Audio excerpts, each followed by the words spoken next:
Yeah, looks like they back for a fifth season, man. Who that? Sports Roundtable. Who? SRT crew. Whoa. SRT. They got that realness flowing in they DNA. Damn you lame if you ain't tuned to SRT today.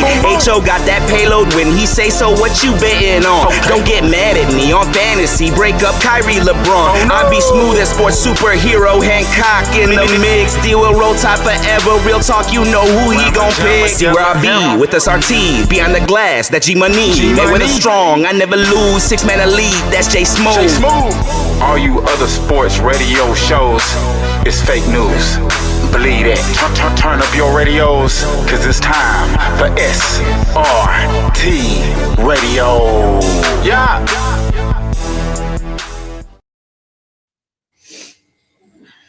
What up? It's Sports Roundtable, yes, sir. And we are live from our virtual studios overlooking the digital world. Yes, sir. Happy SRT Wednesday. I'm your humble host, HO from Bankhead. And Coach, it look like we got a special guest with us today. Who is that? Smitty? Ladies and gentlemen, welcome back. As you see it in the comments, look, everybody miss you, buddy. Welcome back. Asa Brown is in the building. What up, bro? What's going on, HO? What's going on, Coach? How you doing, Miss Carletta? Thank you, Miss Carletta. I appreciate it. Yeah.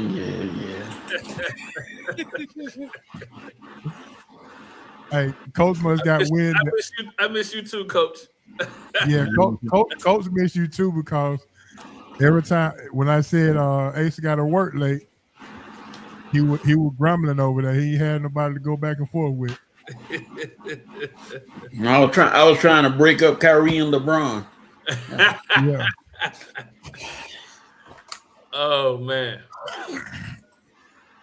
Coach, you sound kind of grouchy today. You sound kind of grouchy today because you heard rumors about Kyler Murray. You okay? No, I had a doctor's appointment today, so.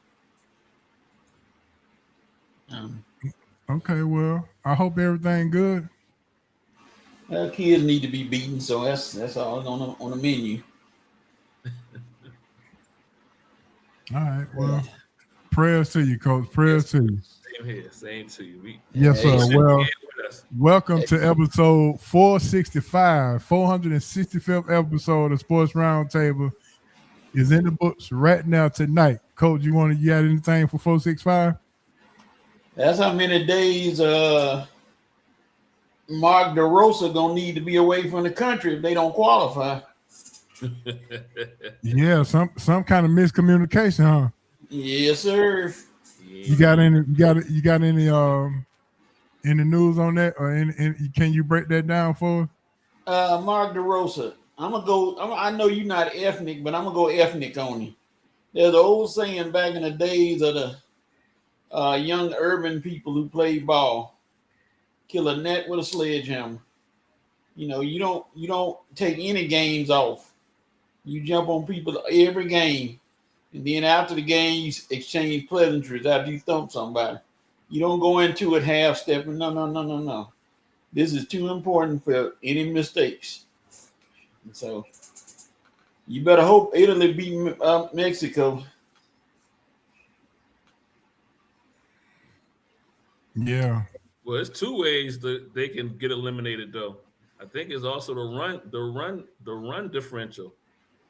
Hey, Asa, sit over there and be quiet and get ready to come in when it's time. We are back to normal, ladies and gentlemen. What's round, baby? Yes, sir. The hour differential ain't changed nothing. What's up, Dez? What up, Dez? What's happening? Yes, sir. We are up in the building. Asa, what? Everything good with you? Everything good? We don't need to pray for anything, dude. You straight? Oh no. Everything is good. It's just life be lifing, right? And so you got to do what you got to do to keep the lights on. Okay. Hold up, H.O. Hold up. Why do people say that life be lifing? Because sometimes you don't have no control of what gets rolled to you. You don't have no control over it anyway. You have some control, coach. You have some control, coach. You have a lot. People have a lot more control than they think they do have. And even when you have control, sometimes things just don't go the way it's supposed to be playing. So, you got to adjust. Life be life. No, life don't always life. Yeah, life has its ups and downs that, You just explained life be lifing. My new friend may need to talk to you tonight. Not a new friend. Not the new friend. You got a new one? You got a different handle on it? I only been gone 2 weeks. Oh, you got a whole new person. You divorced. The Claw been sitting around just mad because he ain't been able to get in any action. He told us Shank to go away. And Shank took a good vacation, so I got the Claw ready, and he's gonna consider them and get him right up on me. You should have had the Claw for Black History Month. What you waited all for? That's all right. Eventually, you're gonna say something that I agree with, and then I'm probably gonna be sick, and then we'll move on. Well, Smitty has been confirmed, so he will be on around 7:40. So get your football questions and Falcon questions together because Smitty will be on around 7:40 tonight to give us updates on everything Atlanta Falcons. Coach, he might slide some Steelers news in there for you, but I'm not quite sure. I don't know it. I mean, the news of Steelers, everything is good right now. Unless Rico Dowdle, you got your running back, buddy. Yes, I ain't mad. I'm liking what we doing unless Aaron Rodgers has his mental breakdowns, but at least we didn't get two a time.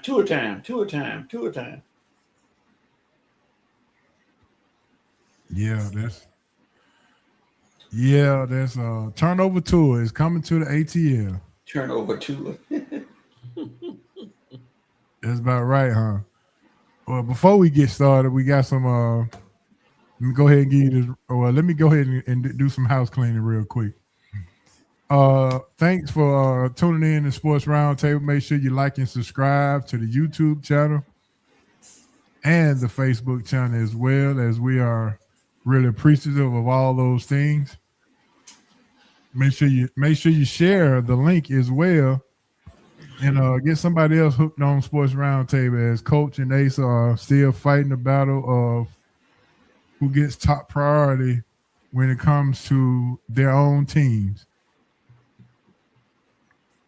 And so make sure you do that for us, and we really appreciate that. Question of the day. I'm going to give you the question of the day early, but we're not going to. I'm going to give you one of the questions. The greatest March Madness run of all time. Steph Curry, Carmelo Anthony, Kemba Walker, Glenn Rice, or other.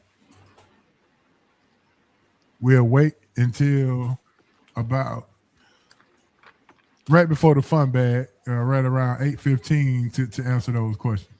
You want we only give a player, or we doing team? Well, the player, which leads to the team. Okay.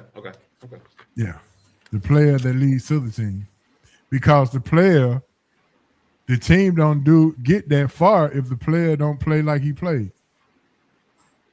Yeah, but there's a couple of teams that were just the teams themselves. You know what I mean? But I got you. I'm with you. I just want the premise. I want the premise. So. Understood. So that's going to be the question. And our other question of the day is: you're going to make your perfect baseball player. Hitting for average, hitting for power, the speed, the contact, the arm, and the plate discipline. A perfect baseball player. How can you make a perfect baseball player out of those categories? And we'll get to that as well. So I just wanted to go ahead and put that out there so you can go ahead and get to thinking and get to knowing and things of that nature. So we'll all be ready. We got some hot news coming up as we're going to talk NFL football signings.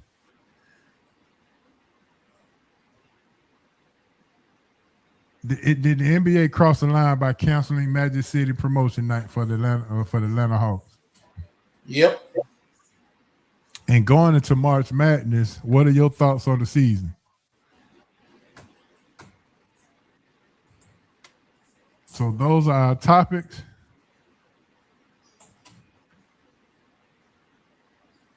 And with that being said, we're going to go ahead and jump right into it. Right now, it's time for our hot news.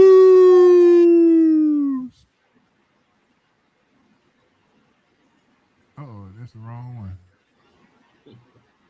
There we go. Blazing. Hot. Scorching. On fire. Red hot. This is why I'm hot. It's the Sports Roundtable Hot News.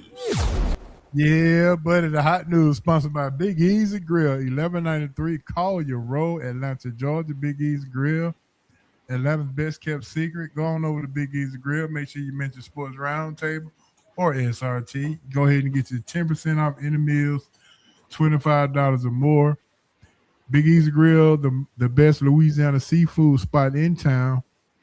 The red beans and rice are banging. We had 2 people to confirm, and Coach Big Z and his buddies confirmed that the red beans and rice were all that you said they were. Not sure if they had any beignets or not, but red beans and rice we can speak for. I don't think nobody had any shrimp, so they don't know that you have to have 2 bites to get rid of 1 shrimp.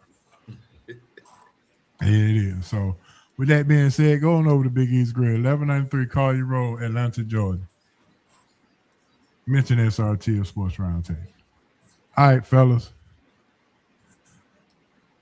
NFL signing. Your biggest signing so far. Your most surprising signing. Or do we need to talk about the moonwalk that Max Crosby and his crew did, or do we blame the Raiders for the moonwalk? I'm gonna go. Hey, so we're gonna start with you on that. Go ahead. I got 3 things. One, I'm gonna go KC signing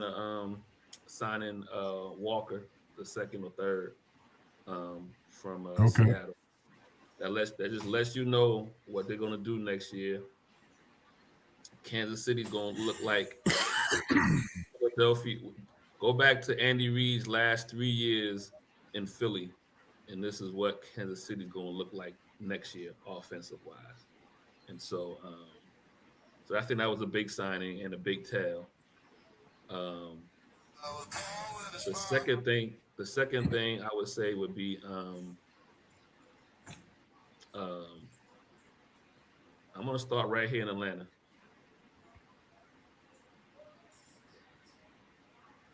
Go on and say it. Don't. Yeah. You know, you got 2 left-handers, right? So bringing Tua in, and then having Penix, you know, whenever he may possibly be healthy and can start, it makes sense. As far as you don't got to do much with your playbook now. Your playbook is going to be, you know, for 2 left-handed quarterbacks. Your offensive line, how you want to go about attacking that, is going to be the same. You're not making with your offensive guys, your weapons. They're going to kind of see the ball the same way. So that part makes sense, and we all can talk about. But on the flip side, you got a quarterback room that can be called mash. So with guys who are prone to be injured in their career. And then the last one would be, you mentioned the Ravens, right? I thought they gave up too much for Max Crosby anyway, and somehow they got the lemon law applied, and now able to come off of that deal and go get Hendricks from Cincinnati. So, and you get to keep your picks. So, those are the 3 main headlines for me. All right, Coach, what you got? Well, you look at the fact that I don't know what to say about either one of these topics. It just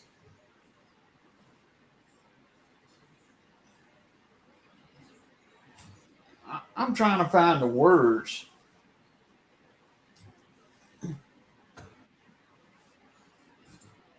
I am. Trying to find the words, huh? What? Give me the first topic again, because I'm very confused right now. Give me the first topic. Then I can roll from there. NFL signings. Okay. Okay, there we go. What stands out to you from these signings? Or what has Max Crosby, look at dog. Who is your doctor?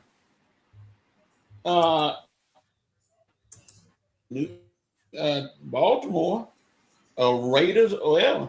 Who is your doctor that don't know how to properly diagnose a person, thereby costing you a player? How is it that you can't sit there and diagnose a person to know that he is not ready to play? Where did you get your license from? Fisher Price? I'm like, come on, man. And then all you do now, you give the Ravens another bullet in the chamber by letting them get Hendrickson, who I think may be better than Crosby. I'm like, yeah. And VP, I agree. You got to pass that man in the hallway after pulling that stunt. That's just kind of bad. Now I wonder, does Max Crosby even want to come back to the Raiders after this? Let me use my big word that I just learned a week ago, debacle. Do you want to come back to this train wreck and try to say that I'm going to be 100% committed to the Raiders? Seriously, this is an all-time. Just like what's his name said? Clint Eastwood said in Heartbreak Ridge. It's a cluster. You know what? That's all it was. Basic and simple. That's simple. That's all it is. And it made everybody look bad, but the Ravens get to walk out. They don't have to give up both number one picks, and they still get a good ball player. So,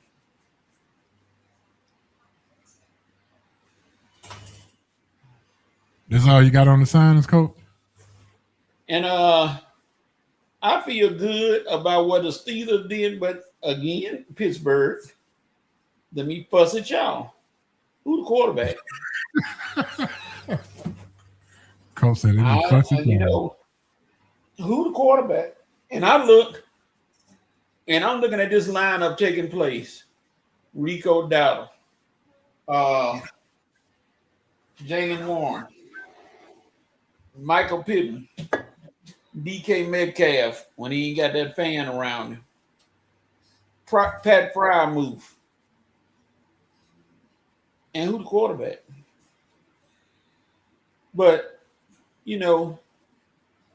I think that the Steelers have put themselves in place, and I'm going to tell you who they should get right now. If it's me, you can afford to, either with the first pick or the second pick if he ain't around.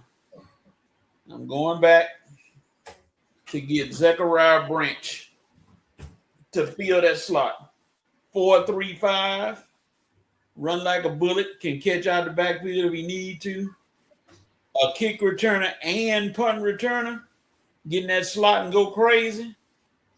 Your offense will go to work right then. And Aaron Rodgers will feel a lot better. Aaron Rodgers or Kyler Murray. But we know who it won't be. It won't be Eastern Stick.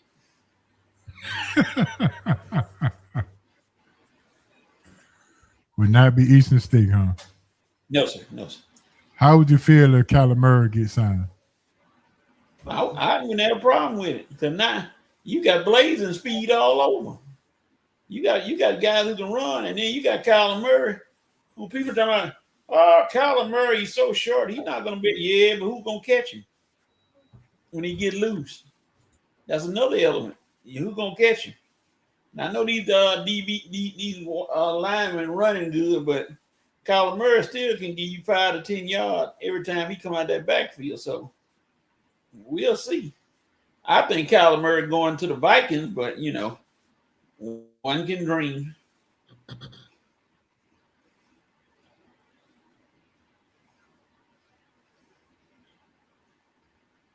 There you go, VP. That's another one.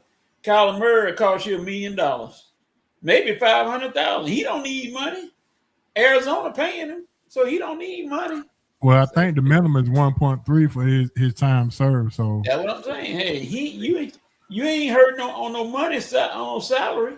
You can save money and then get loaded up in the draft. So that's another guy. That's another money train that you can use to get Kyler Murray. Papa Smurf. Hey, Joe, speaking of Kyler Murray and his 1.3, that's the same thing as what they're going to be wind up paying Tua, right? Like the league minimum, because he's still getting that money from Miami. But I'm actually, unlike Kyler Murray, I'm worried about Tua. And in my opinion, not having that protection of the contract. So one of the things that kind of protected him in Miami was they had this money, they had given him the contract. So they were concerned about his health, but they were more concerned about his health because, like, I can't have this guy on the sidelines that we paying all this money to. You get what I'm saying? And so I feel like now that he's in Atlanta, or whatever team he went to, but he's in Atlanta, Atlanta don't have to worry about his health because they only paying 1.3. So if they get him hurt, if he gets hurt, they're not losing anything financially wise.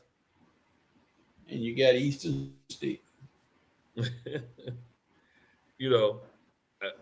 I feel like Atlanta will still kind of kitten glove with Penix because that's still their first round number 8 pick, right?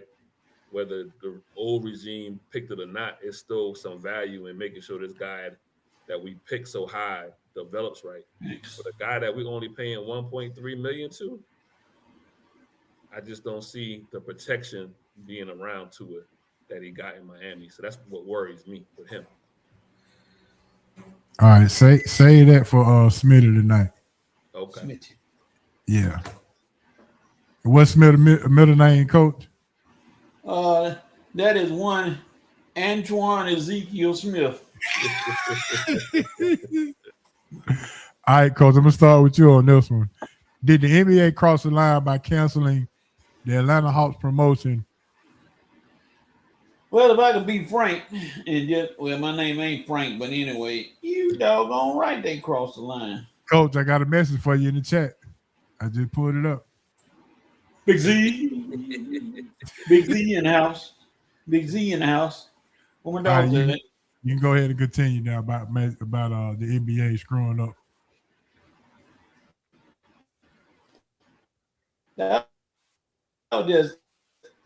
What? Come on. What do y'all need? What y'all bothering the Hawks for? That place, that was gonna be a nice promotion. Gonna get some fans in there and everything. They ain't like they finna get in there and have strip clubs up in the booths or anything. Come on, NBA, y'all ain't that stupid. I mean, they ain't that stupid. Come on now. Sure. So that's all you got, Coach. That's all your rant. That's all you gonna rant about. Before I'm going for 2 hours, and we ain't got that much time. All right, Asa, go ahead. What's your thought? Since I've had time to talk about this a couple of times in different ways or whatever, what this shows at the end of the day, what this shows me is how incompetent the NBA's front office has gotten. because the teams don't send these requests to the leagues. These things get sent to the league at the beginning of the season or prior to the season, as far as kind of what events they're going to be having and the schedule and all those kind of things. So it was already approved. So you telling me, as the NBA, y'all didn't put 2 and 2 together? I feel like, and I think I'm not sure if you are on the group chat or not, HO, but I feel like if the Hawks were still in the 11th place and was on a 6-game losing streak instead of a 6-game winning streak, this event would have still went on. But now they traded Trae Young. They, gone on They're on a this 7-game winning streak. On a 7-game winning streak, on the cuffs of being a play-off team, not a play-in team. You got a couple of young pieces that have been showing up. You also traded for a guy from a big name team in what's his name that came from Golden State? Kuminga. And then Kuminga had a big night right out the gate. And so, now you're, for the first time in a long time, the Hawks are a national conversation. And now I feel like now there's a problem with this national conversation. But if the Hawks were sitting in 11th place on a Wednesday night, nobody's saying nothing. I feel you on that. And I concur with you, but I'm finna add to it. And I think I'm finna get my rant on right now. This is gonna be a preview of my Baller Busters and Boy Stop. But this is a prime example of how disrespectful people have been, not just to the Hawks, but to the whole city of Atlanta, Georgia. Period.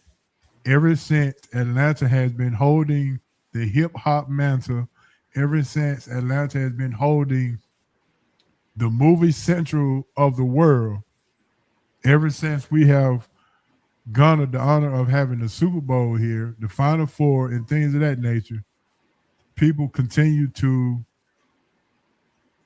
disrespect what Atlanta has got going on. We got the number 1 rated night scene in the world and the number 1 shoe model establishment in the world as well. But when you try to combine that along with promoting, I mean, it was already approved. They had already sold out. The game was already sold out. And this just goes to the point of the disrespect that Atlanta has been garnering over the years and over the years and over the years. Yeah. A prime example of why I do not mess with that state up top right there. Where's the NBA office at? Somebody please let me know. New York. Okay. Utah. Exactly my point. And all the merchandise was sold out. It's sold out. Yeah. And not only that, if it wasn't Magic City, if there was cheetah night, I can guarantee you nothing changes. If this was cheetah instead of Magic City, nothing changes. But because this is the urban black city, the most urban black city in the world,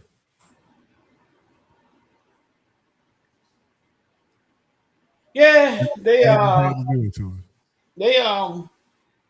it's a shame because they thought that they were going to turn it into just a glorified strip club event, which they wasn't. They going to have dances, and them dancers knew that children were coming. They wasn't going to get butt naked up in there. They wasn't gonna do all that. And Mr. Asa, not Asa, HO. Mhm. We got a celebrity in the house. The president, the VP, should have seen the picture. He out there smoozing to going to a bowling event, taking pictures Mhm. with Don I Staley. I'm seen like, him. What's what? up, VP? I'm like, Let me what? read this part. He said, "Where's his manners? What's up, fellas?" He called all our name. Every Wednesday 7, smash that like button. Share with the world. We really appreciate that, bro. Absolutely. Yeah, And you superstar. continue. So he was out there at a bowling event. Yeah, and Don Staley walked in his event and he took about 27 pictures. Yeah, I did see that on his page. Yeah, him and Don was Yeah. standing at that posing. Like he was Don Juan for sure.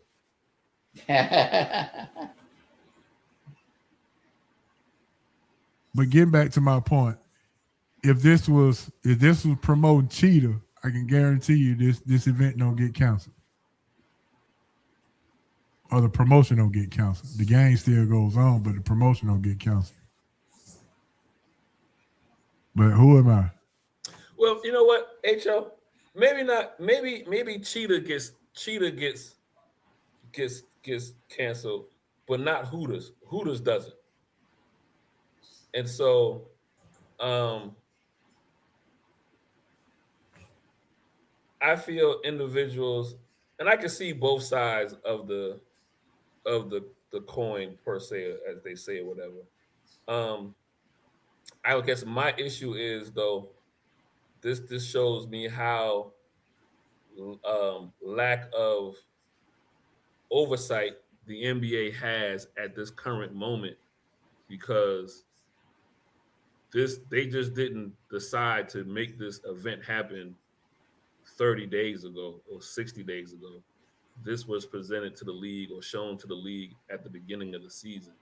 And so you want to see any company or any business, if you want to see a company that is failing, I will show you a company that is missing the marks of things that should be blatant, things that they think that they should catch up front and that they don't. And so for this to get all the way to a week or so before the event was supposed to happen, and then they step in, just tells me that this lets me know I now have to ask who is driving the bus up in New York at the NBA headquarters. Per report, it was stakeholders, fans, owners that was having something to say about the whole shebang.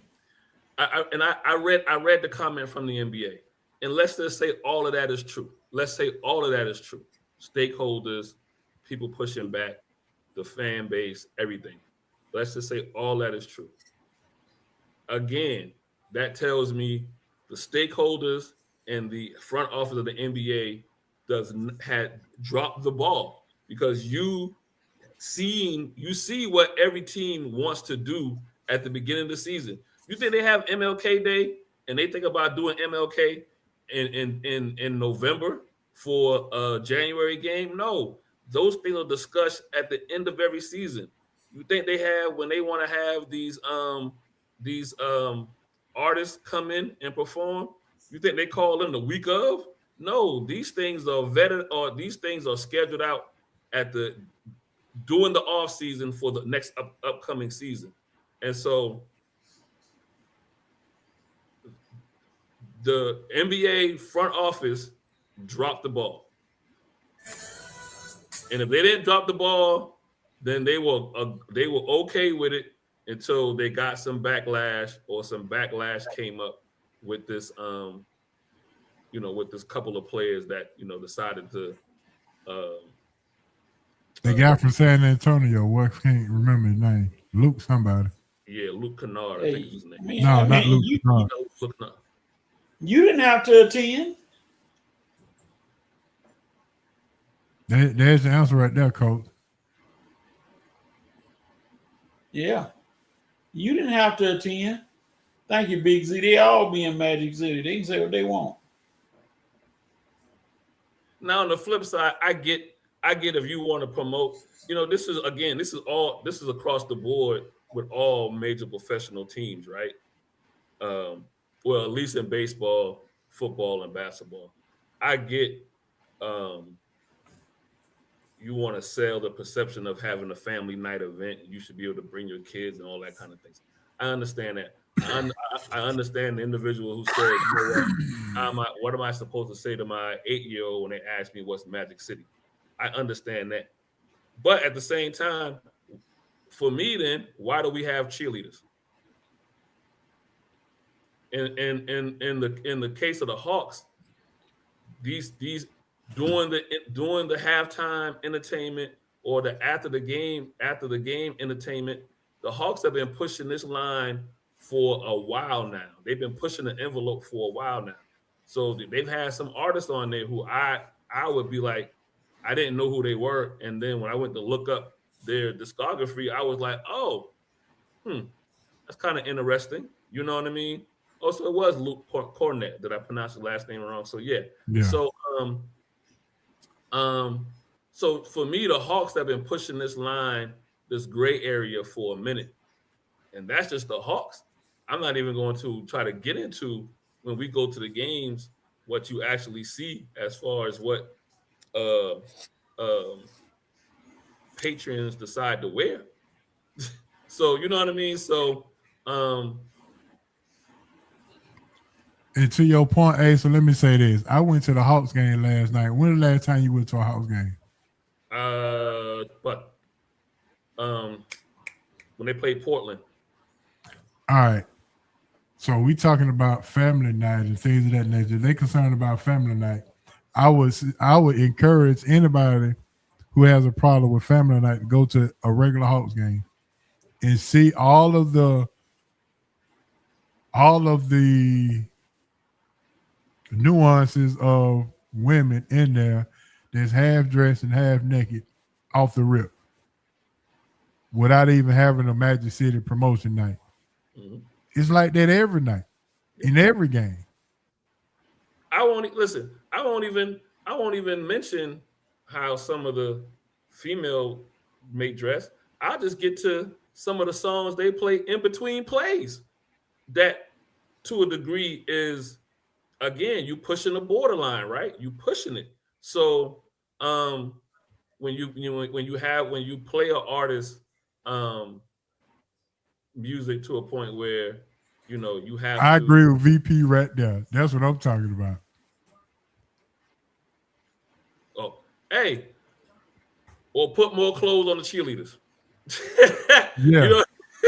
Or stop partnering with all the gambling. Yeah. You can't be selective with your sins, right? And they don't want to stop touching the LGBT community. We ain't gonna talk about that. Yeah, for sure. So it's again though, I still boil it down to, if the Hawks were the 11th seed and was not garnering any of this national attention, then this would not have been an issue. But because they're making some runway, they've traded Trey, and then they traded Porzingis. They one goes to Washington. I know we'll probably talk about them in a minute. One goes to Golden State, and then we got a guy that came from Golden State that's making noise.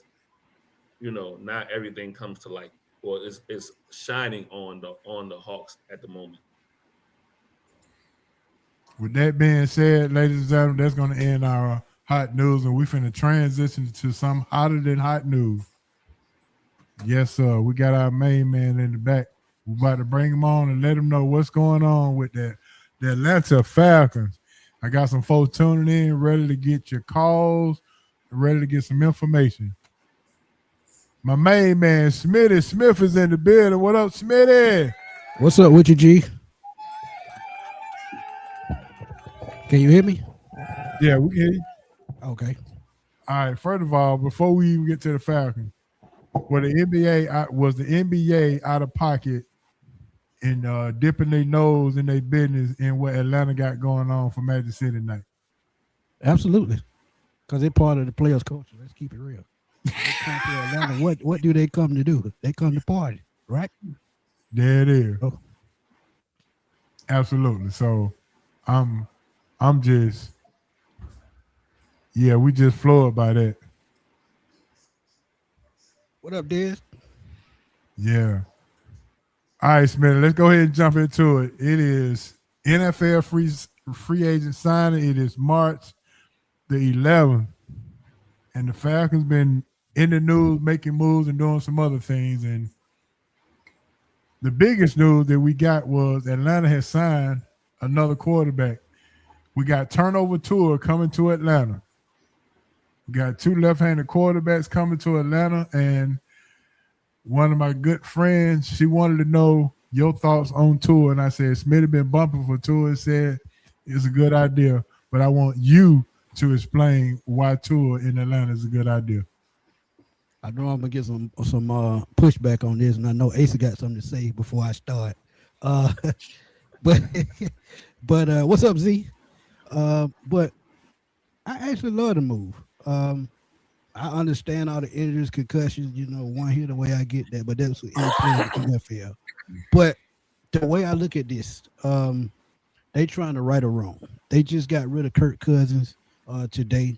That was the start of fixing everything. We don't know what's going to happen with Michael Penix because knee injuries can be tricky. If y'all had an ACL injury before, y'all know. There could be a setback. Then you got to go through all the regimens with the training and OTAs, training camp, preseason. I don't think he's going to be ready for all that. And if he is ready, I think he's starting to see an offer IR to be on the safe side because you got to think if he doesn't play in the preseason, is he going to be ready to take a hit in the regular season, full speed? He's got to catch back up to the speed of the game. He's got to get into it with the coaches and all of that good stuff. So we don't know what's going to happen with that. Then you got to have somebody in place before all of that takes place to know the system, bring them in, teach them everything.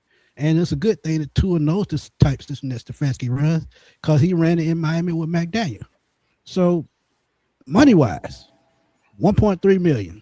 You can't beat that for a veteran starting quarterback because if you would have signed Flacco, you're looking at $45 million, maybe $6 million at the least. So financially, as far as roster spots with only one quarterback, all of that makes sense to me. So that's why I love the move. And like I said, a veteran, you can't ask for nothing less. And to your point, Smitty, this new regime didn't draft Michael Penix, so they have no obligation to it. Exactly. All right, go ahead, Ace. You know he said you had something to say, so I know him. No, listen. You must have been here before you came on because actually 90% of that I agree with. Also being a left-handed guy, so you don't. There's nothing different for your skill players to have to deal with. The ball coming out differently. They're going to see the same kind of ball coming from a lefty to a lefty. Whether Tua starts and Penix comes back in, or however that works out. My one question for you though is, do you feel Tua is protected like he was protected in Miami because of the contract? Now that he's here in Atlanta, you just mentioned we're only paying 1.3. Is considering his health, we all know about the concussion. Yeah. Considering that, do you think he is less protected in that area from the coaches here now than he was protected in Miami because they had money invested in him? Now we only got 1.3 invested in him. Are you concerned about that? That's where I'm concerned with Tua. You know why I'm not concerned about that part is because, one, I think we got a better offensive line than Miami had. It's true enough that their right side is still his blind side. But what have they done in the past? They stuck a tight end over there just in case they had problems. But the biggest reason why I'm not worried about it because I'm looking at what Bijan brings to the table. and what they're probably going to teach him, getting the ball out, 2 to 3 step drop, get it out. That's what Tua excels at. That's what he excelled at in Alabama. That's what he excelled at in Miami with those speed receivers. So you got a tight end in Pitts that runs a 4.4. Bijan runs a 4.4. Drake is 6'4", quick lob pass. You look at the new guy they brought in, Jahan Dotson, which I actually called. He's a speed guy. So get the ball out quick is what they're going to have to do with this team. But like I told y'all before, they're probably going to lean on Bijan at the beginning of the season until they get that chemistry down pat. So until they get that chemistry up to date, I think Bijan is going to be, the center figure in all of this. So with the running back that we have and a better offensive line, that's why I'm not too much worried about it. Okay. All right. Oh, and I forgot to add this about Tua. With Kirk Cousins here, I don't think he helped Michael Penix like he should have. You get a guy like Tua who's probably, a little bit stronger nature mentally for the quarterback position than Kirk. I think he helps Michael Penix along a little bit better than Kirk did also. I can see that. My question is, if Tua plays well, gets off to an A1 start, 6-2. Hell, I take 5-3. Michael Penix gets healthy. Does Tua keep the quarterback spot, or do you put Penix back in there just to say, could Tua basically can Tua just take? Can he, if he wins, can he take the spot and be the quarterback for the future? Absolutely. Like I said, you got to remember it's just a 1-year deal. So what you really losing? But what you are doing is you are auditioning for a future job if you Tua. But if they have a winning record by the time they feel and the doctors feel Penix is ready, you still don't make that move because you got to think about the chemistry they've put together as an offensive unit. And once you get that chemistry rolling in the right direction, you can't do nothing misdirected, shift it to another gear. Now, don't get me wrong, Penix has a stronger arm than Tua. But when you come down to chemistry and, offensive coordinator and things of that nature, you just can't mess that up. I mean, Penix still on a rookie contract, so what you losing? Nothing. So, I mean, this is the choice that they got to make. And like you said, they not tied to Michael Penix, so they trying to figure out what they got to do for the future, not just at the quarterback position, but they starting to figure out what they got to do for the future. If you look at the moves they made today, a lot of 1-year quick deals, they ain't tied to nobody.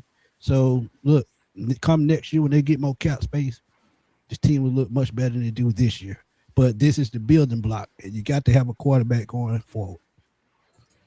Now, one thing I will agree with on the Tua situation is Tua throws the ball down the middle, and he throws it in the middle very, very well and very accurate, which bodes well for a Kyle Pitts, who should be running down the middle anyway. And then you sign Austin Hooper, who's another big tight end that you got. So this could bode well for Tua if he can stay upright, I would say. Facts. We never throw the ball down the middle with Michael Penix here. This could be the start of something Michael Penix can start to see that you can't be scared to throw the ball down the middle. You just got to be accurate with it. Right, and that's why I said Tua can help him grow into that type quarterback. And the person that benefits the most from this, you would think it would be Bijan, but it's Kyle Pitts. Because what does Kyle Pitts excel mostly when he's catching the football, when he's catching slant passes, when he's catching, run out to the catch. Mismatch for anybody. He's a mismatch. Anybody on the field. Exactly. For a smaller DB. Exactly. My point exactly, Asa. So Kyle Pitts benefits more than anybody. But again, like you said, when him throwing to the middle of the field, quick outs, getting the ball out quick, that's his specialty. And we haven't had a quarterback like that since Matt Ryan, probably. Yeah. All right, Smitty. So with all the signings, which signing do you like most, or which signing that we'll be most surprised about coming up this season? I'm not surprised, but like I said a little earlier, Jahan Dotson, former first-round pick of the Washington Commanders. I love what he brings, man. I did a profile on him when he came out of college. And the crazy thing, he came out the same draft Drake did. So it's funny how things turn around. TCU, didn't he? Say it again. Dots with the TCU, didn't he? No, Dotson went to Penn State. Oh, Penn State. Okay. Yeah, but when I scouted him and looking at his, tape, one thing that I know is he does have elite hands. He can make big catches, 4.4 speed. So you talk about losing a guy like Mooney, who's supposed to be your vertical guy. One thing that Jahan adds a little bit better than Darnell Mooney, he's a much better route runner. So when you talk about speed, route running, great hands, he could be a solid number 2 or a solid slot receiver. So anywhere you want to line him up, you can line him up in the sliding pits in the X if you wanted to. Mm-hmm. So it brings versatility to the offense. And you talk about those sweeps that they like to run, which they do with Kyle Pitts, and I don't know why. But Jahan Dotson can do it all. So I think this is going to be their biggest sign of the offseason, having to go out and get a solid number 2 for only $7.5 million.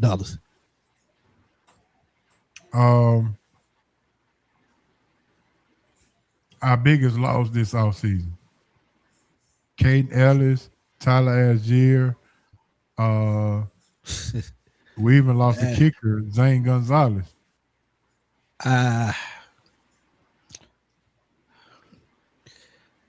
David, I'm a guy that likes coaches. I'm a guy that likes coaches.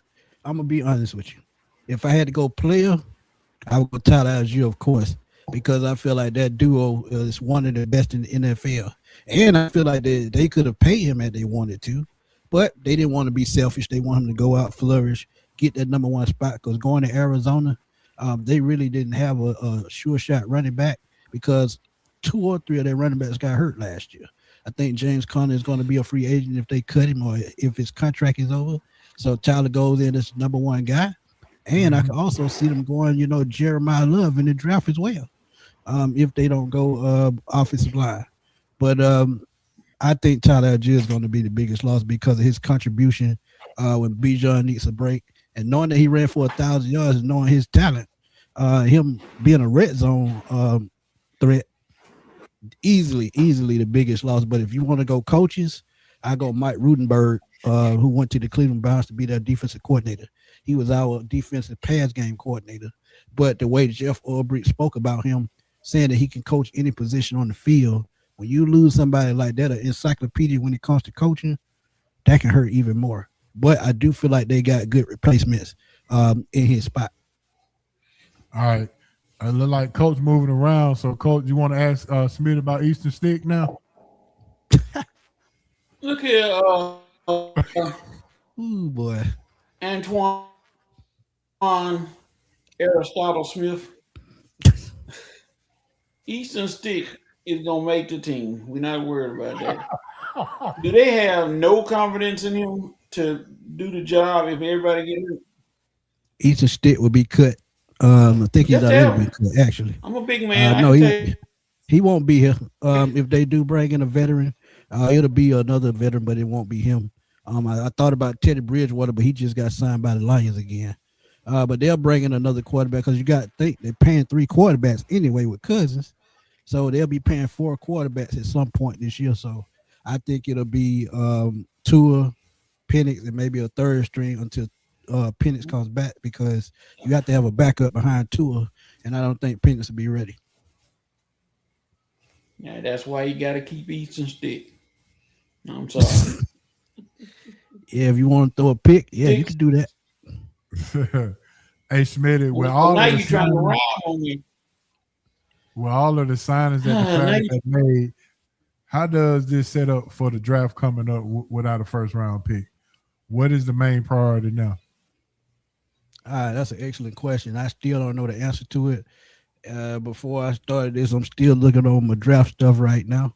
Would it be the big boy in the middle? Will it be a cornerback in the second round? Will it be a wide receiver in the second round? I'm thinking right now, I'm looking at my draft, and I got a show in about 10 minutes. I'm looking at, honestly, I'm still looking at defensive line. Even though they made depth pieces during the first couple of days, I'm still looking at edge rusher because you're looking at James Pierce. More accusations came out today about, Rakia Jackson and things were going on with that. So, I mean, at that point, after looking today, they just waiting to see what's going to happen with him before they can officially cut him. But yeah, defensive line and Lee Hunter, as I told y'all before, he's my pick at number 48 if he's there. Big defensive tackle, about 6'3", about he's about 335 pounds, I want to say. So you get a guy that can plug up the middle, and everybody else, they're going to just, with Dorless and what he broke through last year, getting 8.5 sacks. Then you had Zach Harrison coming back. They still have a lot of talent, Jalen Walker. So I still think defensive line. I give y'all another guy to look out for. I don't see a lot of people talking about this defensive end from Missouri called Zion Young. He's 6'6", about 265. Dude is a straight wrecking ball, and his specialty is run defense, something that the Falcons struggled with last year. Do you see any way in the world that you bring in another Terrell to play along AJ Terrell in the cornerback spot? Avion Terrell will be gone by first 20 picks. Elite talent. He's a little bit on the small side, but when you talk about, athletic skill, great technique, he's that guy. So I think he goes probably top 20. Yeah, top 20. I couldn't see him falling past that. Okay. Ace, it look like you ready to ask something. Go ahead, bro. No, you're good.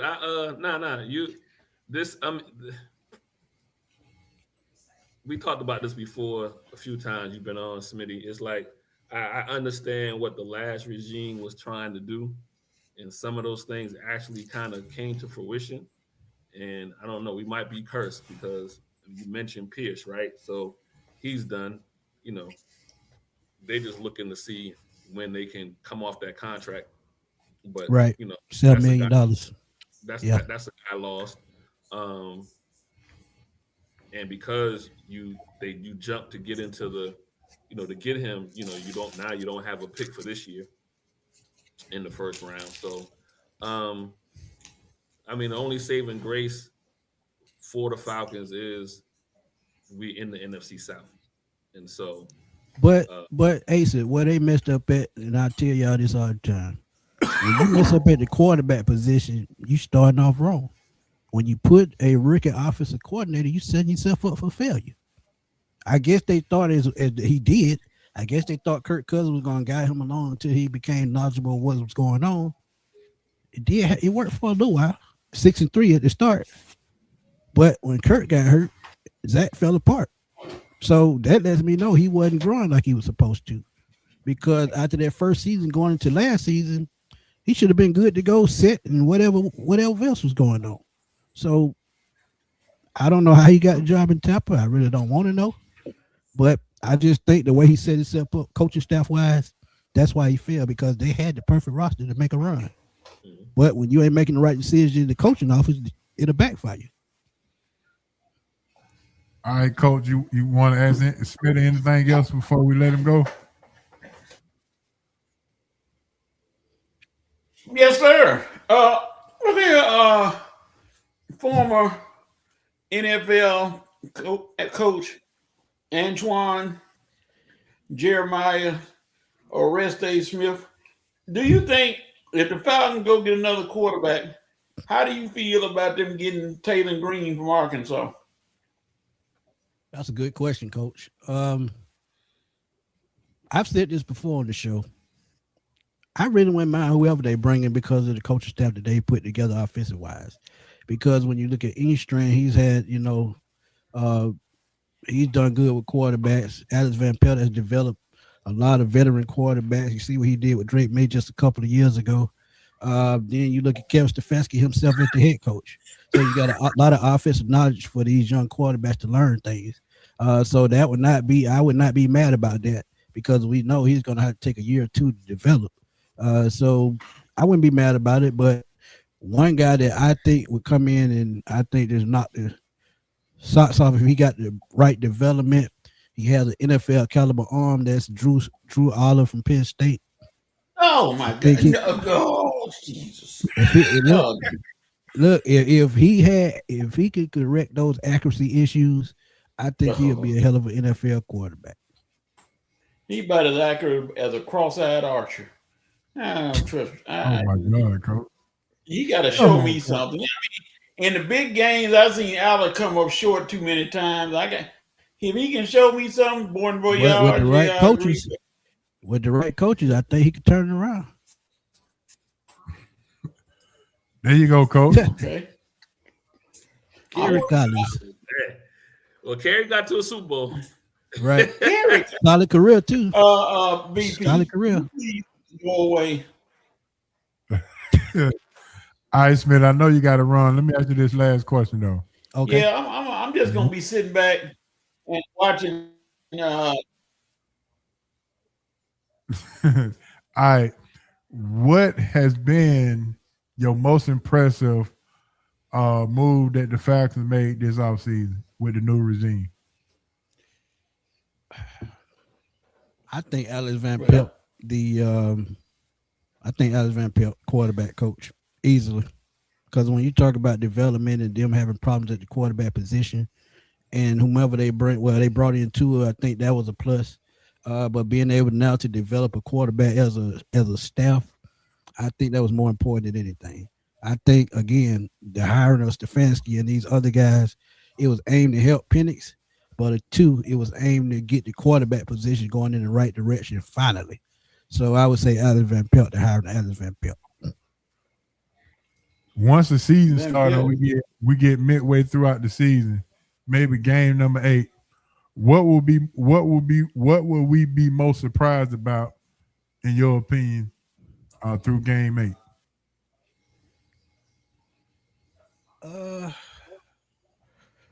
That's a good question. I would have to say Kyle Pitts having a hell of a year, because like I said, this Tua sign that benefits him the most, and this offense probably being top 10 in the league.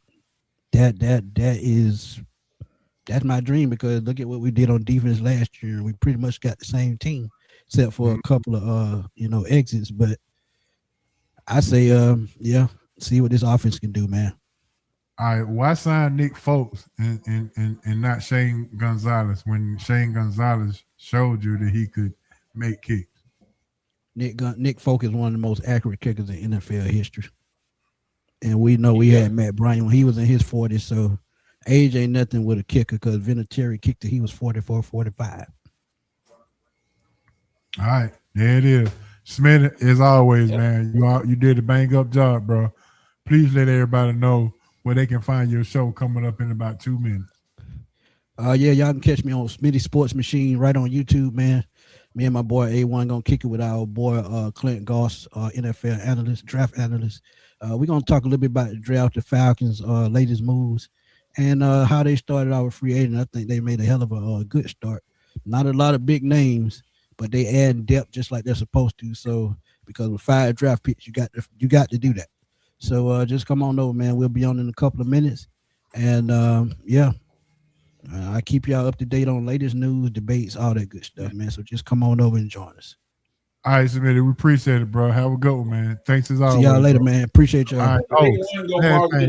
Did you like the flyer that we made? Oh, I loved it, man. I loved it. I'm gonna copy it and put it up.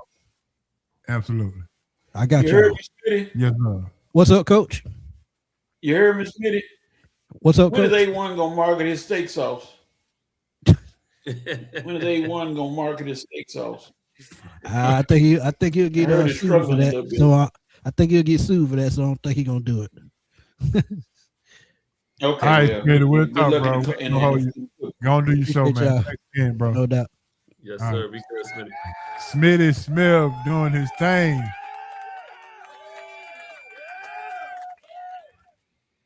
All right, Smitty said he liked the Tua signing. All right, so let's go ahead and recap. Coach, your thoughts on Tua now that Smitty is on all aboard, and based on what he gave, how you feel about it now? Well, how can you argue with one Smithy? How can you argue with him? He's knowledgeable. He knows what's going on in the world of pro football. Mm-hmm. You know, Tua is under that I got to prove myself contract pretty much. That's all it is. You got to prove yourself. Asa, did he convince you to be okay with it? No, I mean, he answered the question. Like I said, I'm Concerned about the security that he but, had. I mean, because Penix, whenever he comes back, right?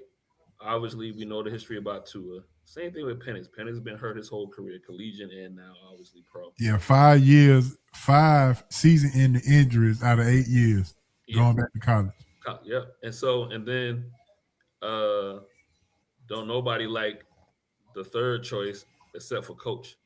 I'm gonna stay with him. And so even though I did see him all last preseason, you know what I mean? So I just worry about that room, that quarterback room being a mad room. But you know, um, I think based on what they did, I think you kind of almost tell what they're going to wind up doing in the draft. They're going to wind up picking up another running back. Um, um, they're going to wind up getting another defensive end because we all know Pierce is not coming back. So that's 2 out of there. I think they signed 2 today. They signed one from. Yeah, they signed somebody from. I think they signed 2 defensive ends already. Well, that's how good Pierce was, right? You got to sign 2 to replace him. So, you know, I think they still may still go after a defensive end if you know someone they like is still out there, talent wise. But his explanation satisfied me for now. Okay. And like I said, it's the NFC South, right? So it's not like we asking the Falcons to go. Yeah, those are the 2 defense ends right there, Cameron Thomas and He's a larger. Okay, all right, I gotta look them up. I didn't realize they picked up 2 to address that situation. How do you like the kicker move? Oh yeah, Nick Folk indoors, and he pretty much, you know, he's gonna in the NFC South. You pretty much kicking in good weather all year round. Granted, it may get cold in Charlotte, but you really don't have bad weather. We here in the dome, and Tampa is good weather. Well, I mean, hey Joe, you know he love to kick him. New Orleans. Yeah. I have no problem with them going with Folk. Well, you do know that the tour signing helps him as well being in good weather states. Yeah. Indoors and in warm climates. Yeah, cause 40 degrees and under, tour is horrible. Yeah, that's true. Yep.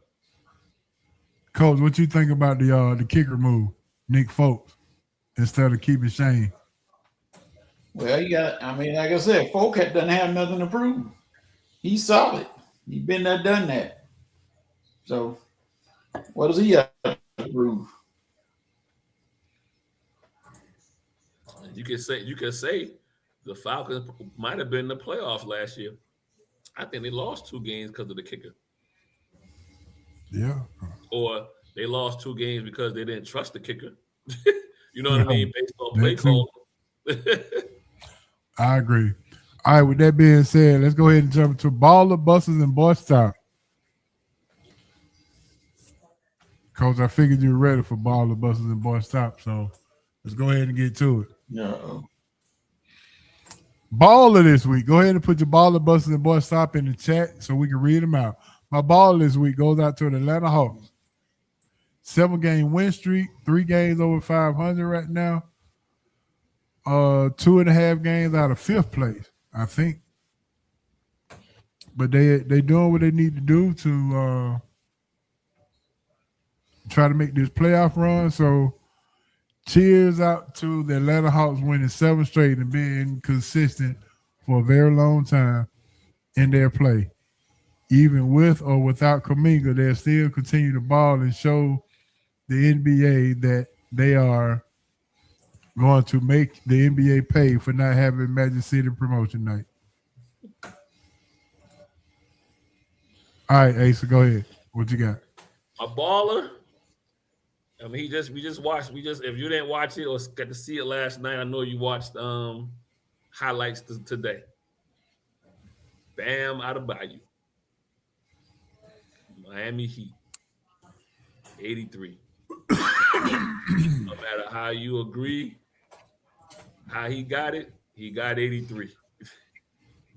Well, he getting drug tested for sure. Second most. What? He's two ahead of Kobe and 17 behind Wilt. Bro, they already done sent the email out. Come on in here and let us drug test you, buddy. Yeah, go ahead and pee in this cup. Let's see what you're working with. All right, Coach, what you got? Baller is the alien. Wembanyama. He's not from this earth. Ain't no need to try to hide. He's not from Earth. He Clark Kent. They gave the name Clark Kent because those are not his real parents. And he's not from Earth. Ain't no need to try to cover it up anymore. I know that's right. All right, VP said the baller, Bam, Big Z, double baller, Hawks, and Bam.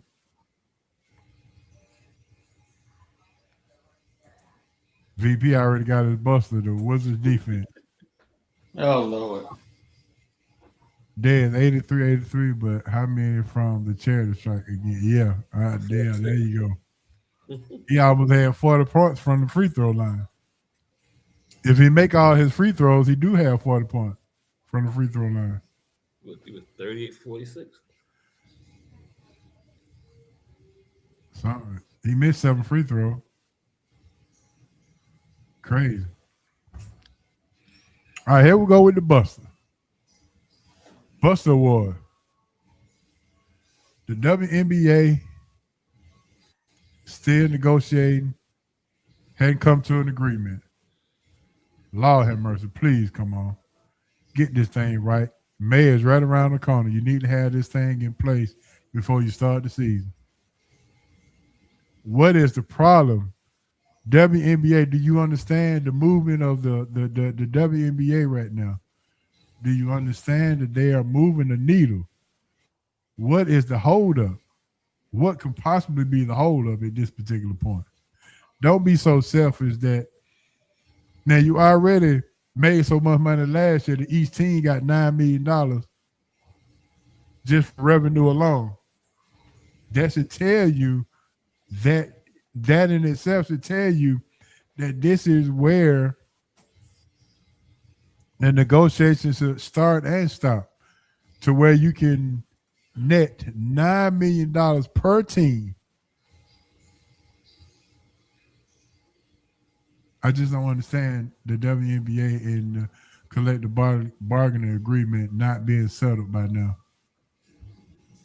That's my bust. All right, Asa, what you got? I'm gonna go with, I don't know who said it, but yeah, the Wizards defense. Yeah, that VP said it. Before it got kind of funny at the end of the game, they gave up 31 points to Bam Adebayo in the first period. 31. So that man was cooking them to begin with. Mm-hmm. I think he had 43 at the half. Yeah. All right, Coach, what you got? The Buster. Oh boy, let's see who comes up easily with the Buster. Oh, anybody that keeps talking about Angel Reese and Caitlin Clark don't deserve to be on the USA team. I mean, stop. Enough is enough of this little fake race feud y'all trying to perpetrate. Both the girls can play. Both of them gonna win, and they're gonna easily scorch their teams in the tournament. Yeah, VP, you're right. If he hit all his free throw, Asa, he got 90 points because he missed 7. Yeah. That's a lesson to the kids to hit all your free throws. They count. We gonna see in another couple of weeks how free throws will affect endings of games or lack thereof. All right, so here we go. I got 2 bus stops. My first bus stop is is the NBA. They don't get my bus, they get my bus stop award for stopping the promotion of the Atlanta Hawks. My next bus stop is, as I told you, I went to the Hawks game last night. And if you ever been to the Hawks game, they do the swag and surf during the game. And I'm just going to say this. White people, the swag and surf and the Dougie is not the same dance. It look like you trying to do the Dougie and the swag and surf and all in one dance. It just, Oh Lord. the dude was in the aisle doing the swag and surf. It looked like he was trying to do the Dougie at the same time. Lord have mercy. I just was no rhythm, out of rhythm, just all kind of. I'm just like, boy, stop. Learn the rules before you come to the game, right? And Yeah, please. and laugh at him like he deserved to be laughed at. That was crazy. And on the way out, going back to the car, homeless dude out with his cup, shaking it, trying to get some change. And he had his dog next to him laying down asleep with a Hawks jersey on. Oh Lord. You should have took a picture of that one. But yeah, I know I should have taken a picture. But this is my thing. If you're going to put your dog in the Hawks jersey, at least have a jersey that's worth something. He had an Ace of Noodle jersey on. Oh God, no. Ace of Noodle. Hey, leave my Ace of Noodle alone. You know what I mean? Number 11. Hey, listen, that's my man got my namesake. Matter of fact, they need to play him more. I done been to a couple of games. I don't think Ace ain't getting no run. I was waiting for my man to get some run. There it is. All right, Ace, give me your boy stop. My boy stop is all the hate that I've seen after Bam got 83, and not so much the hate from the fans or whatever. Legit coaches having issues with how he got to 83, and I'm gonna use a baseball analogy to kind of help people understand where I'm coming from. And I think I might have used the analogy already, but I'm gonna use it again. If this was if your starting pitcher is in the 8th inning, he got a no-hitter, do you pull him or do you keep him in? And most people say you keep him in, because how many times you gonna have a chance to be throwing for a no-hitter? That's kind of how I look at Bam. How many times he gonna be in a position where he can score 80 plus and break Kobe's record, or even get to 100 and break Wilt's record or whatever. So when you get a guy that's at 60 or 70 or whatever, you know what, you do some funny things in the game to see if that guy can get there or whatever. So I have no problem on how funny, when I didn't watch the game live, but when you go back and kind of watch the highlights and whatnot, you kind of seeing how things got a little bit funny with how they were playing them. But I had no problem with it, because how many times you're going to get a guy that's going to be close to getting to, that record. Question for you though: if this is the 80s, does he get 83? Nope. Yeah, I think so. Because in the 80s, him shooting threes was just about where he was at. Somebody would have got a technical foul before you get Well, you know what? Okay, I see. Yeah. In that first period, when he got 20 points, somebody gonna put a four on him. Somebody. Yeah, no way he's getting 83 in the 80s. Well, the question be, does he get 31 in the first period? The answer is probably no. Then to that question further on, then yes, you're right. He doesn't get the 83. Not him. Man, he'd have been the way he played. He'd have been clotheslined like Nikita Koloff. It wouldn't take that long. It was somebody would have sickled him. Not Nikita Koloff. Yes, sir. Yes, sir. They would have ended his career quick right there. Go up for a layup if you want to. Well, that's the thing though. Hey, what's the coach who sent the bench player in the game just to foul somebody real hard? Y'all remember that?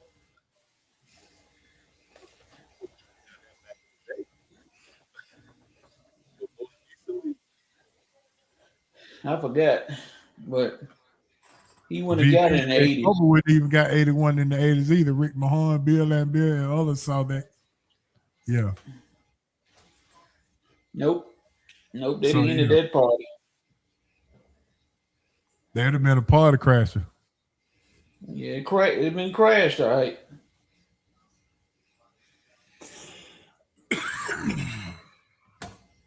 All right, fella, let's jump back into the we didn't get a chance to get into our March Madness from earlier.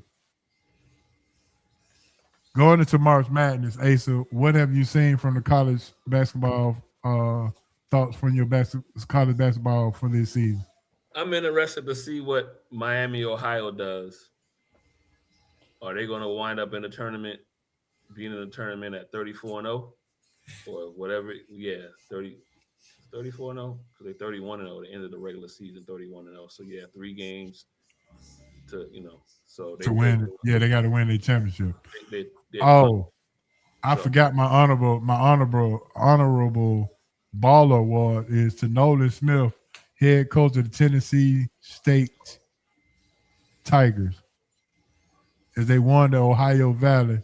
And Nolan Smith, a known Duke alum. I forget. Yeah, he don't get no love to Morehouse, but I forget who Nolan Smith played for Duke back in the day. Right? Yeah. Come on, now. Wasn't he? Yeah. There's another point guard who was a coach that made it to the that one day. Was it the Morehouse coach?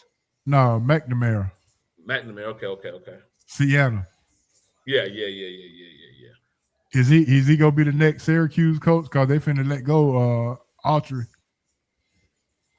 Maybe. Well, listen, Tech got an opening.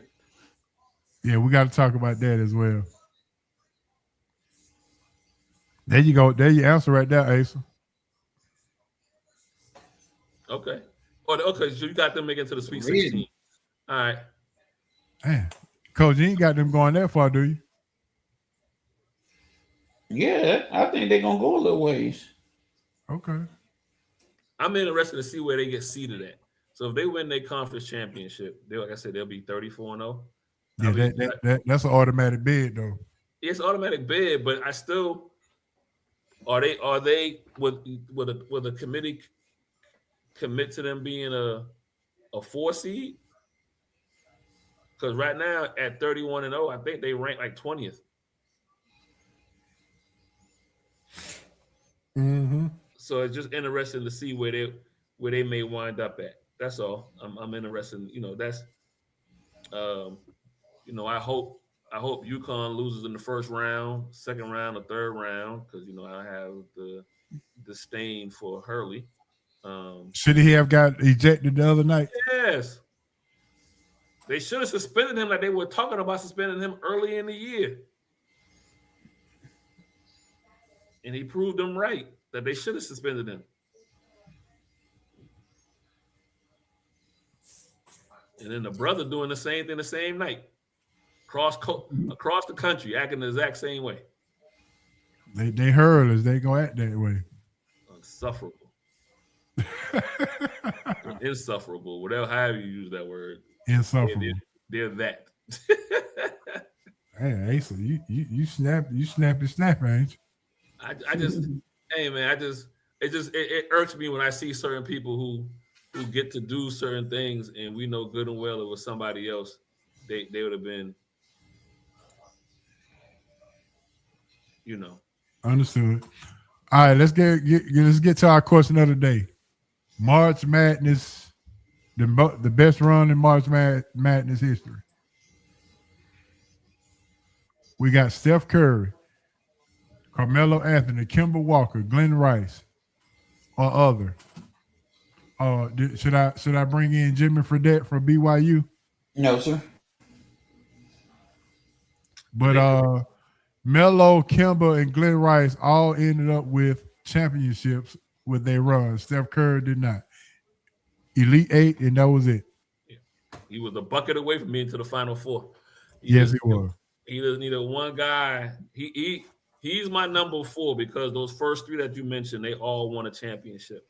Carmelo got beat up.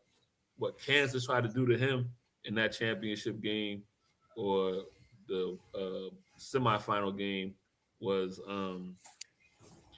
hard to watch. Mm-hmm. And then Big Glenn Rice took Michigan all the way. He averaged 30 points a game during the tournament. Yeah. He was. Ooh, it was the quietest 30 you ever want to see too. It wasn't like, you know what I mean. It was. You just looked up like, dang, he got 29. And Kemba, I think Kemba had the best out of all of those because his started in the Big East tournament. Yeah, he didn't stop. his went 6 days of the tournament and then the NCAA tournament.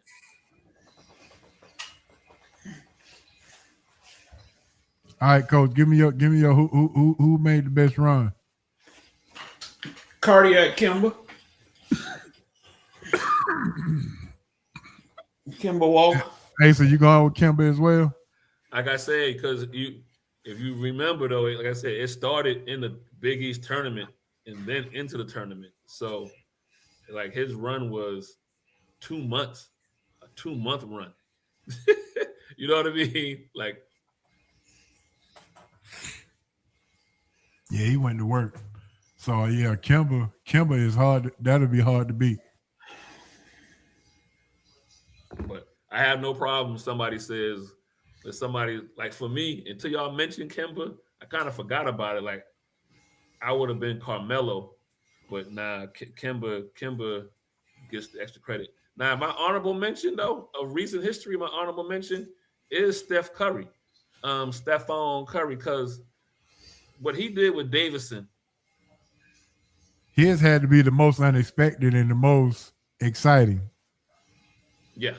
And if he had one teammate to come with him in that Elite Eight game, they would have been the Final Four. Who knows? You know what I mean? How many people even knew or know what Davidson even is on the map? Well, I mean, down here, they in the Southern Conference or whatever. So my nephew got to watch him. My nephew went to the College of Charleston, so he was always telling me about, man, this kid is, you know, this Curry kid is nice. So, but nah, nobody knew where Davidson was at. But they thought Davidson was a military school or something.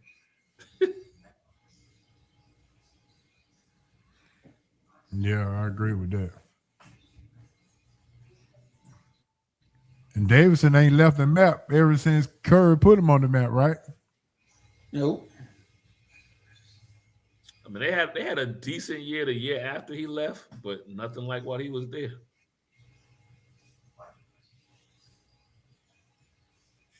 Yeah, I agree with VP on this.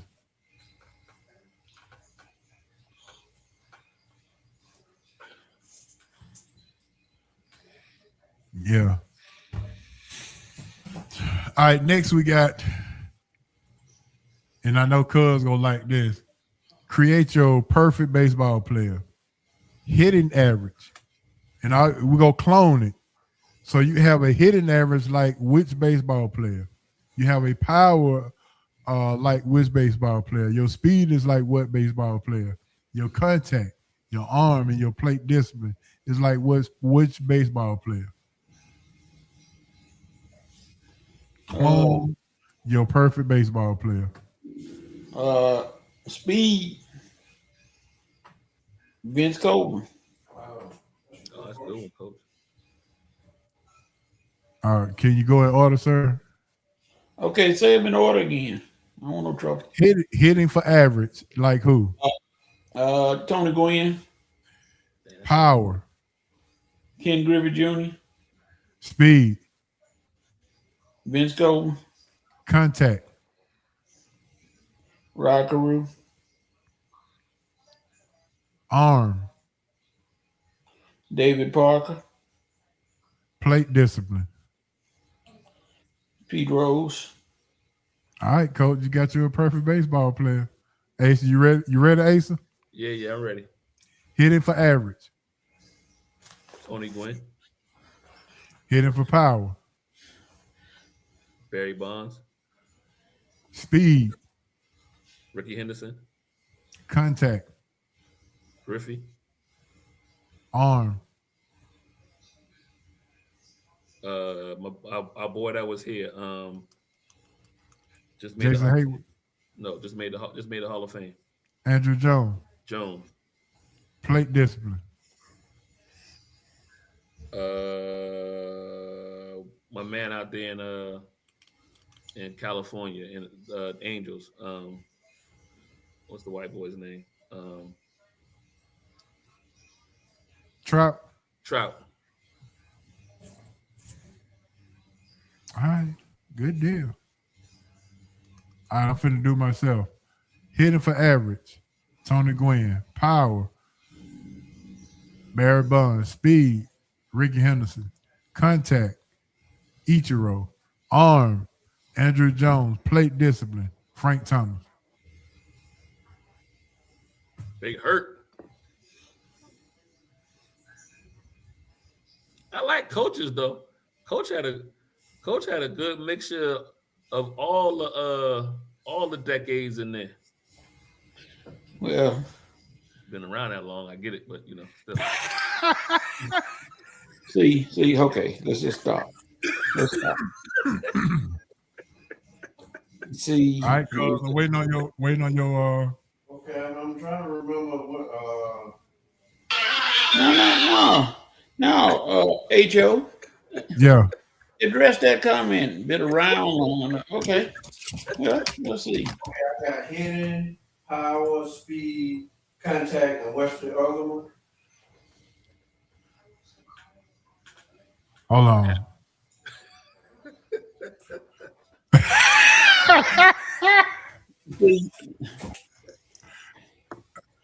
No, did you see that, Asa? Oh Lord. You know what I'm saying? I said, did you hear what I said? I got hitting, power, speed, contact. What's after that? Arm and discipline. Plate discipline. That picture of you at Dawn State was fake. That was a statue. I'm trying to.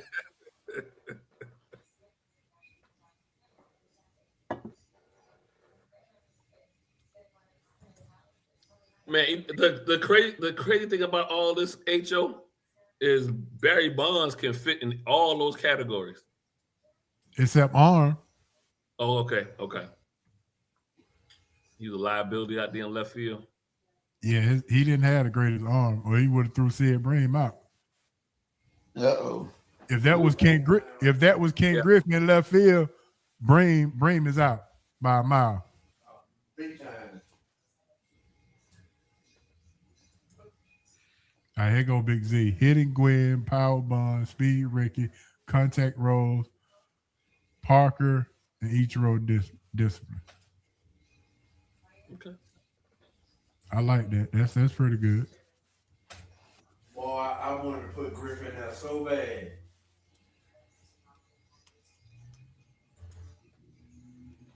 About a mile. Mm-hmm. 2 miles. So Big Z agreed. If Ken Griffey played for the Pirates in left field, Bream doesn't score. Not at all. He's out. I didn't think of it that way. I stand corrected. Because Bream had 2 bad knees. I guess you get my point about Bond's arm. Yeah. Average, low average arm. I think I could have ran and tagged Bream out. Hey, Dad said they would have held him up at third. They wouldn't even send him home. Yeah. You're right. Listen, I stand corrected. That is. And then you got to realize the outfield came in, and he still could throw him out.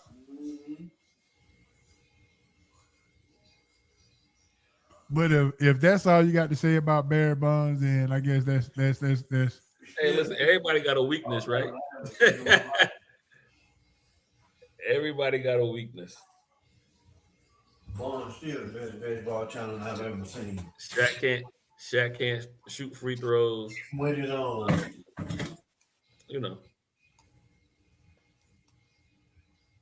Everybody got a weakness. All right, Dez, did you give me your baseball player? I saw averaging plate this one.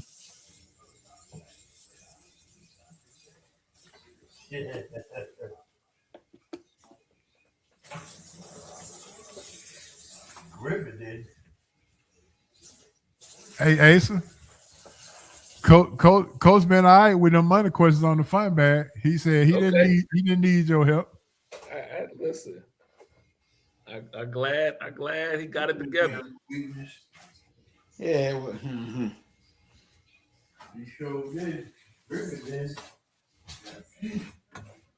All right, real quick, let's go ahead and talk about this.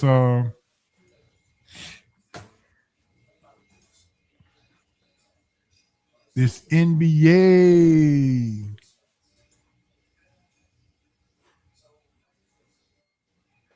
The roundtable discussion. What are we talking about? Yes, the sports roundtable discussion sponsored by Bo Bell Basketball. If you're looking for some improvement in your basketball game, Bo Bell is it. He got 3 different locations: North, Midtown, and South. Contact bobell.com for more information to get your basketball game improved. Let them know SRT sent you to Bo Bell Basketball, and he'll look out for you. Trust me when I tell you. Now, I was trying to help Z after y'all. Oh, okay, I got you. For sure. All right. NBA playoffs. Now, let's talk about the Hawks 7-game winning streak. Coach, how have the Hawks looked in this 7-game winning streak, in your opinion? Well, you had Kuminga, who wasn't being pushed that hard and shown off that much in Golden State, and now he said, "Hey, I can be unleashed and don't have to worry about no second guessing." And so he's the key. However long he lasts. Asa? I see that they kind of putting the team together. Well, like I said before, the last game I went to, I never really seen the whole coaching staff be up and out and really coaching as hard as they were coaching. So I feel like the Atlanta Hawks coaching staff, or all of them, are coaching for their job per se. And it seemed like these last couple of moves have been made to put together the team that Quinn likes and actually fits together. So I think the missing piece that they're missing, which can be addressed in this year's draft, is a true point guard. But until then, they should be able to, you know what my standard was, to be a playoff team, not a play-in. And so I think they're a game and a half back of being in the 6th. And I think if this week or early next week, they play Orlando, which is the team that I believe is holding the 6th seed, I believe. So Yeah, they got 2 games before Monday, which is Magic City night. Well, shout out to the people that did buy the hoodies and got them, because now they worth triple than what they were when you bought them. So shout out to them.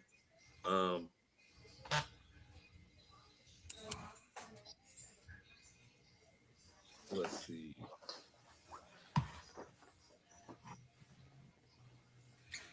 So, Coach, I got a question for you for the Hawks. All right.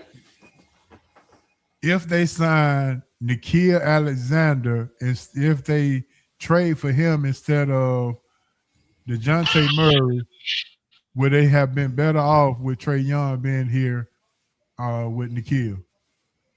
Nope. Nope, not at all. No 3 Young. Would he have been a better option than Murray? Mm-mm. Murray's a better option, you think? Yes, sir. 3 Young is not a team player. He's showing it. Well, he ain't played one game. Coach, how is he showing it? I don't care.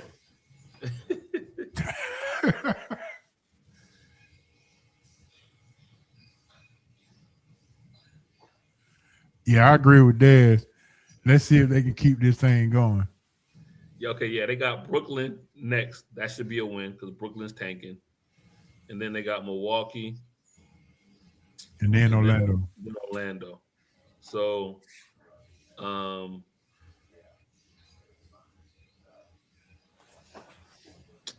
mean, I could see, I literally could see them winning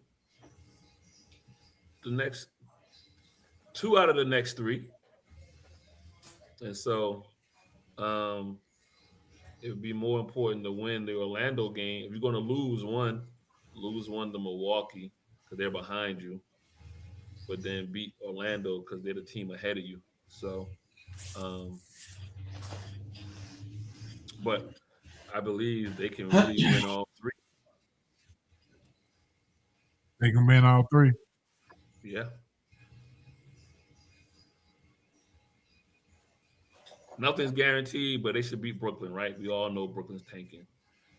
They've already beaten Milwaukee in this 7-game stretch, and they beat them handily, and that was with Giannis. And they were down 17 and came back.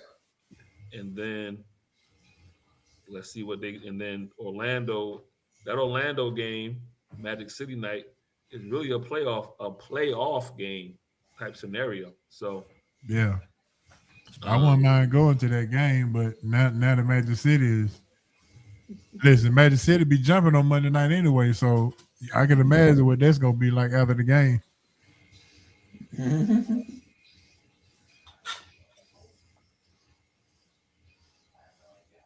So dead spot on with this one.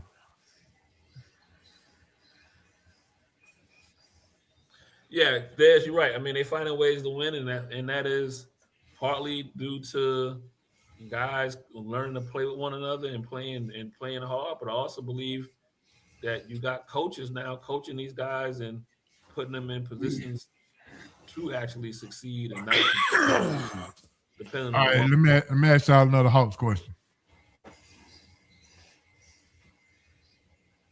If the Hawks get into the 5th or the 6th spot this year to get into the playoffs, and Jalen Johnson is the reason why in the engine that drives the train, will he be in the hat? Not a top contender, but in the conversation to be an MVP candidate? No. Mm-mm. Not even in the conversation? No. Nope. To bring this team to lose they won't get high enough, man. They won't. You got to be 5 or higher. They don't get to 5 to the 5. Will he just at least get one vote then? Maybe.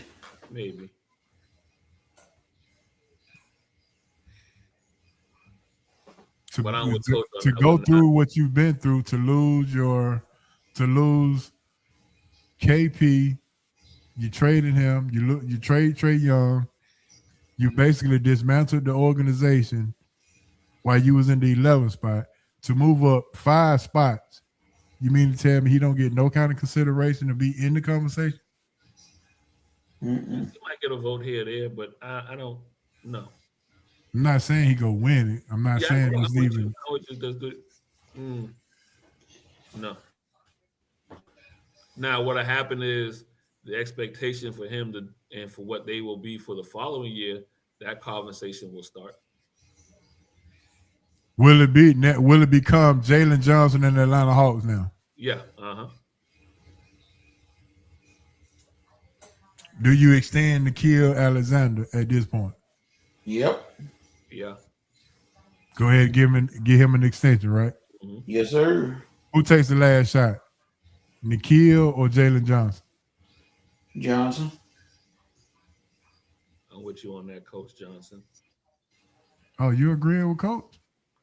Mm-hmm. Quite unbeneath to most people, me and Coach really agree on a lot of stuff. But you know.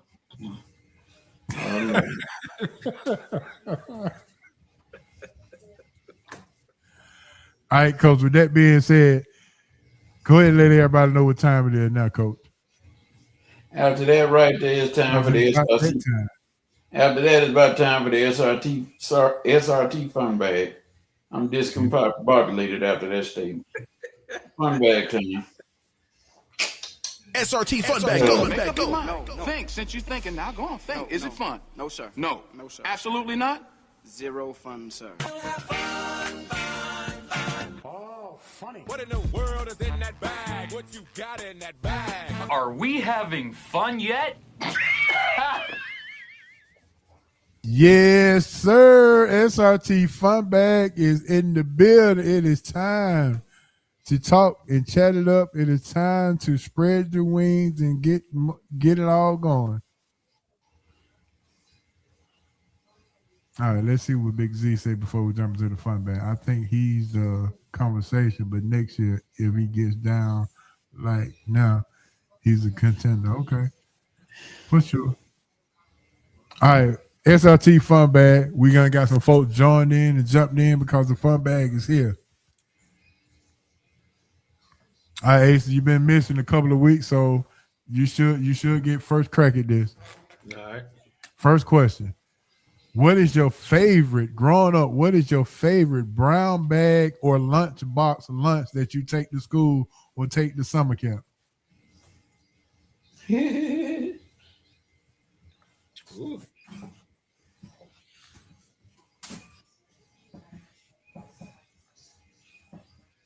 Want me to answer that right now? Yeah. Oh, okay, my bad. I mean, always the either it was the peanut butter, depending on where I was going and how long I was going. So, but the peanut butter jelly sandwich, you all know how that go down. But every once in a while, I would get the my mom would give me crackers and tunas in the can. Okay. That drink was good. And then a good Shasta with the tin foil to keep it cold. He said Shasta. Not the Shastas. Not the Shasta. Okay. The Shasta line, baby. Next thing you know, you be pulling up RC Cola. Peanut butter and jelly or turkey and cheese. Okay, Carletta. The bologna sandwich where the bologna make that parachute. And that means it's cooking. And then you go on and get you a nice jungle juice. Bologna and cheese with mustard and mayo. Sandwich. Honorable mention. Peanut butter and jelly. Naked bread and boy VP going all the way in. All right, here we go. Yeah. Next question. Do you remember all of your elementary school teachers? Nope. Oh, but I know remember 2 or 3 of them. Nope. It's either all or none. Nah. Okay. I can't remember all of them. They didn't teach y'all then. No, You remember those who impact you? That's what I said. Remember 3 of them. In elementary school, you had 5 teachers, didn't you? I mean, kindergarten, 1st, 2nd, 3rd, 4th, 5th. And if it let you go to the 6th grade. I was so well advanced, I didn't remember my teachers. Oh, okay. So well advanced. I was pretty much reading on a 6th grade level in kindergarten. So. I hear you, Coach. They just stopped all the drama. All right. Do you remember your first field trip that you took? Mm-hmm. Yep. All right, Asa, you first. Went to Charleston, the Charleston County Zoo. Okay, Charleston County Zoo. Look at VP. Man, you had a Miss Fields too? I had a Miss Fields. I had a Miss Williams, not a Williamson. Yeah. I think VP in South Carolina, Ace. Yeah. I had a VP, what part of South Carolina you in? Columbia. Oh, he in Columbia. I think. I was further down. I was further on the coast. Oh no, he said first field trip with Charles and visited the He went to the naval base. Okay. All right, Coach, your first field trip. The levee.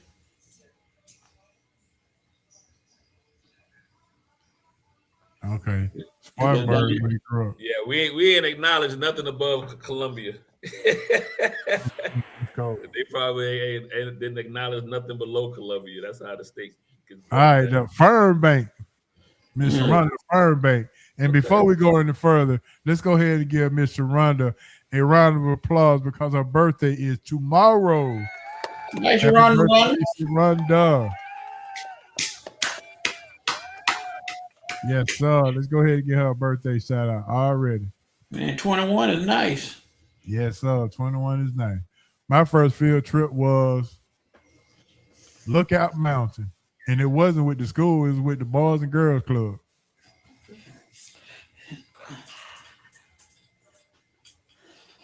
Who tried to climb it all the way? We did. Okay.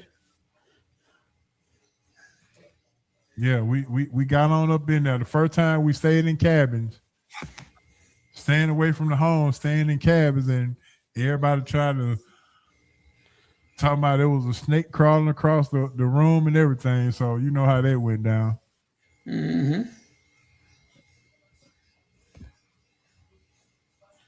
All right, my next question. This gonna be a good one. If the U.S. mandated that we have a 3-day weekend, which do you choose? Be off on Friday, Saturday, Sunday, or be off Saturday, Sunday, and Monday? Ooh, Friday, Saturday, Sunday. Saturday, Sunday, Monday. I had a schedule. One of the best jobs schedule-wise that I ever had. We used to rotate the 3-day week. Used to rotate the 3-day weekend because we worked 10-hour shifts during the week, and so I always preferred the Monday off than the Friday. PP say Saturday, Sunday, Monday for sure. Yep. Having that Yeah, Monday off, Saturday through Monday for sure. You get the Monday, you get to recover, and Monday made the week seem even shorter. Coach, you want to be off on Friday, huh? Yes, sir. All right. So I guess you and Asa don't agree on that one then. Nope. You know, I'm back now. I got to coach him up on the money side. Oh, Lord. Dad say Monday be rough. Matter of fact, here's the money question right here. Perfect timing. Z, you answered? You answered already? Yeah, Saturday, Sunday, Monday. Saturday, Sunday, Monday. Everybody. Big Z say, oh yeah, I see it. He say Saturday, Sunday, Monday. Everybody want that Monday off, huh? Yeah, man. All right, there's the money question. I want you to pick 2 out of the 5. Oh, Lord. $15K a month for 1 year, a new house, unlimited travel anywhere in the U.S., a new car, and, or pay off all my debt. Pick 2 out of the 5. Pay off all my debts and a new house. Coach, you know that Ace will go first. You I know don't. that Ace? Ace will take too long. I've evolved. What's the Coach said he done evolved. He done evolved. Hey, listen, $15K, new house, unlimited travel, pay off debt. New car. The 15K is 15K a month? For 1 year. Oh. Give me the 15K. See, and that's a why new you house. Hold on now. You say what now? 15K in a new house. 15K in a new house. So you gonna take the debt into the new house then? Man, I can get rid of that debt. Dad say 15K a month and pay off all my debts. VP said pay off. He said the same thing. So 15K a month and pay off all the debts. Carletta said unlimited travel and pay off debt. I know what Sharonda go say. She likes to travel, so traveling would be her thing, and I'm trying to see what her second one would be. Probably 15K a month and unlimited travel. But then again, she may pay off all her debts. Big Z, pay off all debts and 15K a month. I'm gonna go with that, man. I'm gonna go with the 15K and pay off debt, because the new house is a new debt. Because you didn't say it was gonna be paid off or not. You just said a new house. Yeah, I said new house. Yeah, so that's a new. You got to pay for it. The car's a new debt, and and unlimited travel in the U.S. Okay, whatever. I mean, granted, travel. All right, so like I said, Sharonda said 15K and unlimited travel, just like I thought she would. Yeah, 15K and pay off the debt. That's what I'm running with.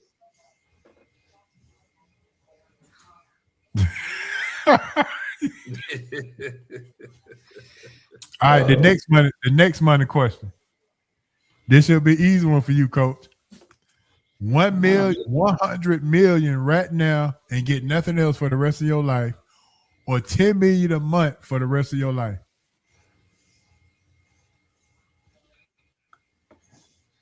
$100 million. All right, that's it. You get it today, and that's it. You don't get nothing else for the rest of your life now. Because I don't know how much longer I'm gonna live. You got at least a month in you, I know. A month? No, give me the 100 million. Coach, so you can walk out there and get hit by a car tomorrow, huh? Or I could shank Ace and I had to go to jail. So there you go. Look, Coach, the CVP, 10 million a month for the rest of his life. 10 million a month. In 10 months, you got 100 million, Coach. Yeah. Maybe. Oh yeah, you said you were good at spelling, not mathing. Why y'all like to mess with me when things go wrong? I don't understand that. Look what the VP say, Coach. Bunny Ranch. You gonna get me to the Bunny Ranch? Go to the Bunny Ranch, Coach. Coach, you ain't going to the Bunny Ranch, are you? Heck no. Even Carletta said 10 million a month, Coach. Well, Carletta said it, I'm going with her. You going with what Carletta said then, huh? Yes, sir. All right, good choice. All right, next question. If you was in an all-you-can-eat contest, which contest would you participate in that you think you can win? Wings, crab legs, hot dog. Hot dogs. Crab legs.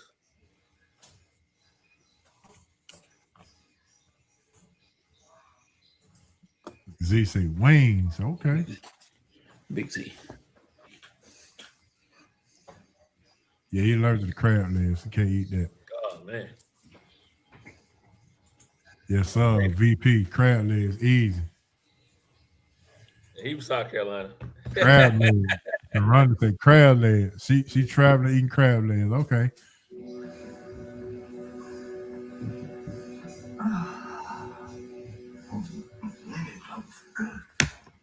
All right, Coach. Carletta say crab legs. You going with Carletta again? Nope, I don't like seafood. Oh, okay. You going with the wings, right? I said hot dog. Hot dog. Oh, you said hot dog. Okay. Nathan's. Didn't matter.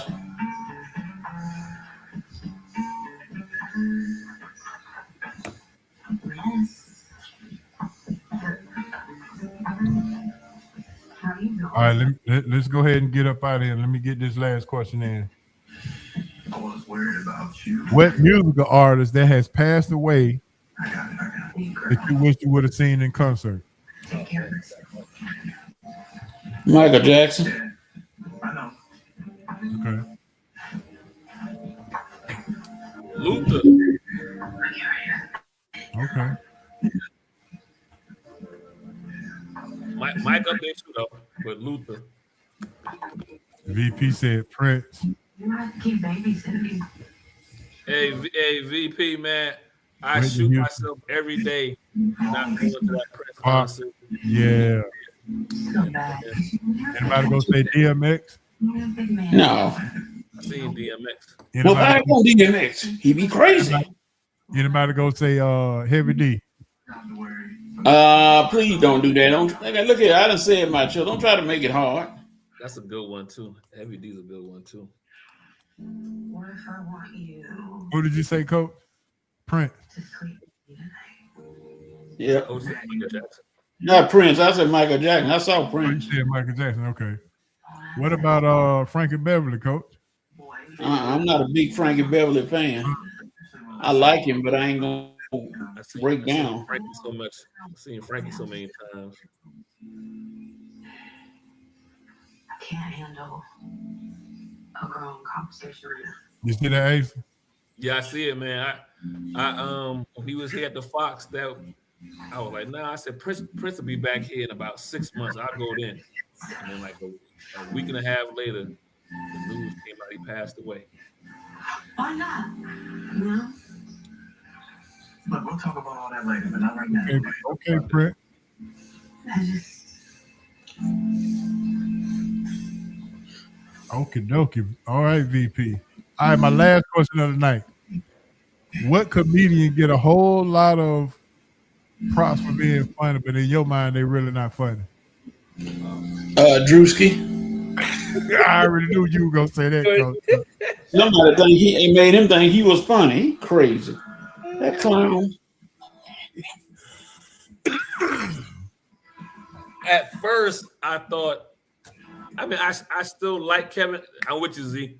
I like Kevin Hart, but he's not as funny as when he initially came out. I think he's a little bit overrated, and I think everybody else feels the same way. All right, what comedian is not appreciated more? That needs to be appreciated more. That's really, really funny, but don't get enough credit. D.L. Hughley.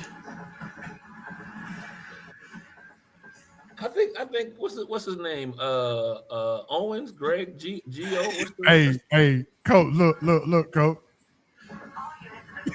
Oh yeah. Yeah, like, He think he is, Dez. He think he is.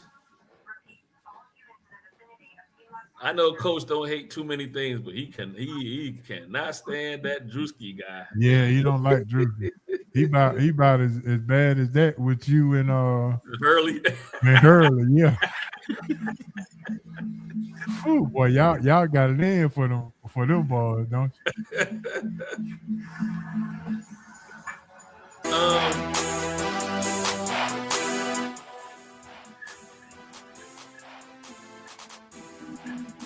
Whoa, now, Bruce, what? Bruce.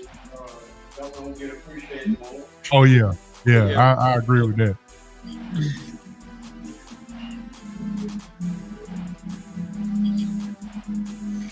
Yeah, Al Sadiq is making some noise right now, but I don't think people really jumping on like they should though. I agree with that too. Both of them, Bruce, and Sadiq. Yeah, they both good. Sadiq make you think. Yeah, Ryan Davis is pretty funny too though. Oh yeah. He don't get enough credit. With that being said, ladies and gentlemen, when you hear the music, want to thank everybody for tuning in. Welcome back, Asa. Appreciate you, Coach.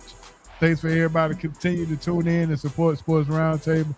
Everybody listening who's new, we appreciate it. VP, thank you for stepping in and coming through the building today. We really appreciate that.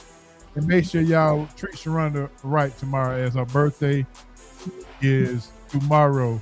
Make sure y'all treat her right, man, and do her right too. Send her some cash out. Put your cash out in the chat, Sharonda, so we can SRC can bless you. And everybody else can bless you as well. Pisces for life. Go Sharonda. That's all I got. Hey, so what you got, bro? Hey, man. Always good to be back. Appreciate y'all. Always have a good time. SRT. Yeah, good to be back. Chopping it up with y'all. Coach, my main guy.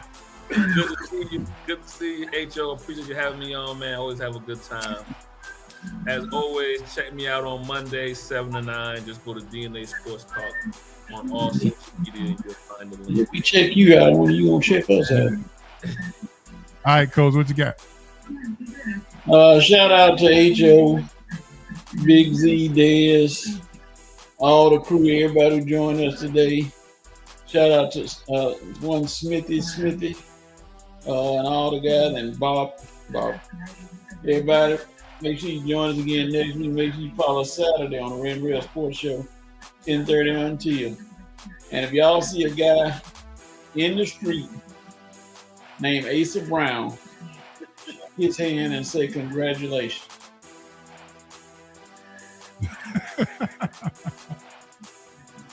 Yeah, it is for sure. Man, what a wonderful show. Great fun bag questions. I appreciate that. Coach, 10 million for life. That's what you need right now. Okay. You say you go switch it up since Carletta. Switch it up for you. All right. Yes. Next week, I'm going to have a word for you to spell. Oh, Lord. I'll be ready. Yeah. Try to get you back in the honor roll system. That's why I'm doing it. Especially since you've been reading on the 6th grade level since the kindergarten. I definitely got to get you some words. I got a picture of myself reading the newspaper in kindergarten. Is that right? But I wasn't in that kindergarten fight. Have a great evening, beautiful soul. Thank you. We really appreciate that. Absolutely. Thank you. With that being said, for myself, Hancock, Asa, Coach, thank you for Smitty, Deshaun Tate, everybody for continuing to support Sports Roundtable. R.I.P. Moms and Pops, R.I.P. BC. And one last thing. I got to shout this show out for my father, man, who passed away 3 years ago on this particular day. And I know he's up in heaven watching down, looking at his oldest son do his thing, man. So shout out to Pop. This show is dedicated to you. HM2, we appreciate that. Much love. We'll see y'all next week. This is SRT and we out. Peace. Look at the VP. See, I got something for you Saturday, sir. Please don't act like you can't be on the show. Another tablet.